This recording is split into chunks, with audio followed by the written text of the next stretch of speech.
উপর হামলা কেন? আস্তানা ভূমিদস্যুদের ঠিকানা।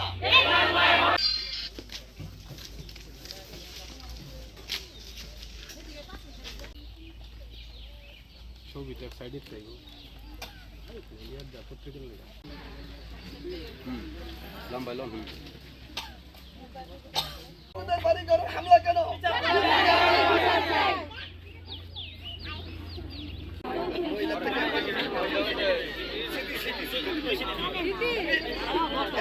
আমরা দেখেছি কালকে হঠাৎ আমাদের এই কেইরা হিন্দু সম্প্রদায়ের এলাকায় এখানে একটা বসতি ছিল RS 140 দাগ। এইখানে একটা জমি নিয়ে ঢাকার এক পার্টি এই জমি নাকি কাটতে কিনে আইসা এই কিছু বাইরে বহিরাগত সন্ত্রাস নিয়ে আইসা এই বাড়ি এই স্থাপনাটা ভেঙে ফেলেছে। প্রতিহত করার আগেই তারা ভেঙে পালিয়ে গেছে। তবে আমি আপনাদের উদ্দেশ্যে আমি একটি কথা বলতে চাই, এই 2 নং ওয়ার্ডে আমার বসবাস।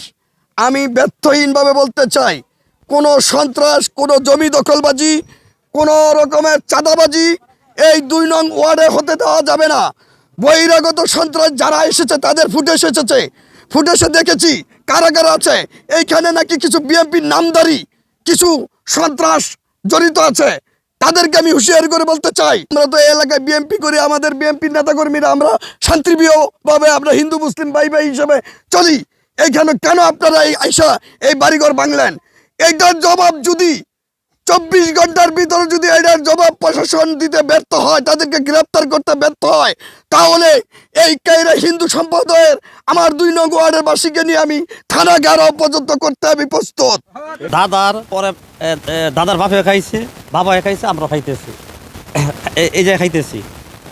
এটা হলো আপোষ বন্টনের মধ্যে আমরা 16 শতক জায়গা খাই। এর পরিবর্তে হ্যাঁ অন্য জায়গায় খাইতেছে, এখনও খাইতেছে। এখন আমার এক কাকা পান্তুষ, উনি এনতে 4 শতক জায়গা এই চৌধুরীকে বিক্রি করে দিছে। আমার বলও নাই, জানেও নাই। আবু ইউসুফ মোল্লা আর জাহাঙ্গীর এলাকার জাহাঙ্গীর, আমি এই জায়গায় বালু ভরাট কইরা গড় তুলছি। গড় তোলার পরে কালকে হঠাৎ করে 10টা 11টার দিকে হইব, হঠাৎ করে হেরা এই আশেপাশে কিছু গোয়ালপাড়ার, তারপরে মুসুরির সিটি মার্কেটের কিছু লোকজন আইসা এই বালুর ট্রাক নিয়ে আইসা আমার ঘরটা ভেঙে দিয়েছে। এখানে আমাদের পূর্বপুরুষরা 1-150 বছর যাবত এখানে জমিটা বুক করে আসতেছে। তো গতকাল আমাদের এই এলাকায় 150-200 জন মানুষ আইসা এই ইউসুফ নামের এক লোক ভূমিদস্যী, আর হচ্ছে জাহাঙ্গীর নামের এক ভূমিদস্যী লোক, ওনাদের সন্ত্রাসদের নিয়ে এসে আমাদের ঘরচর ভাঙচুর করে। এবং আমাদের ছেলেরা ছিল না, আমরা মহিলারা আসছিলাম, এমনকি মহিলাদের নিয়ে ধাক্কাধাক্কি করে। আমরা ফেরানোর চেষ্টা করি, আমাকে সাপান নিয়ে আসে মারার জন্য। আমি ফেরাইতে চেষ্টা করি, ওরা হইচই করে ওঠে। তারপর আর আমরা যথেষ্ট সম্ভব চেষ্টা করেছি, ওরা ঘর দূর ভাঙে আমাদের উপর অত্যাচার করে, তারপর ওরা চলে যায়। এখন আমি দেশবাসীর কাছে, তারপরে এই রূপগঞ্জবাসীর কাছে বিচার চাই, এই ভূমিদস্যুদের দৃষ্টান্তমূলক শাস্তি চাই।